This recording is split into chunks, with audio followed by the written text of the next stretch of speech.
আগে ভাগে যে মেয়েটাকে বিয়ে করবেন বলে দিবেন যে আমি কিন্তু তেড়া যুবক, আমি কিন্তু ওই মাহফিলে ওয়াদা করে আসছি, আমি 2 নম্বর কামাই করব না। ডাল ভাত খেয়ে থাকা লাগতে পারে, অনেক সময় ডালও থাকবে না, এমনও হতে পারে লবণ ভাত খেয়ে থাকা লাগতে পারে, মরিচ ভাত খেয়ে থাকা লাগতে পারে। রাজি থাকলে আসো, এগুলা কোনো মুখরোচক গল্প শোনাচ্ছি না তোমাকে। আমি কিন্তু 2 নম্বর কামাই করব না, অতএব কামাই কম হবে, কষ্ট হবে। চাইলে আসো, আর না হলে এখনো রাস্তা মাপতে পারো।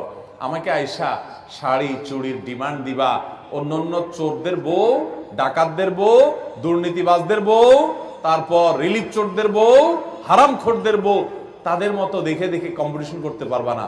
তুমি আমার বউ হতে হলে, হালাল খোরের বউ হতে হলে, তুমি সকল লোভ ছেড়ে দিয়ে সততার উপরে থাকার নিয়ত করতে হবে, কষ্ট করে চলার নিয়ত করতে হবে। তবে যারা কষ্ট করে চলার নিয়ত করে, আল্লাহ তাআলা এদেরকে সবচেয়ে সুখে রাখেন, শুধু আখিরাতে না, দুনিয়াতেও।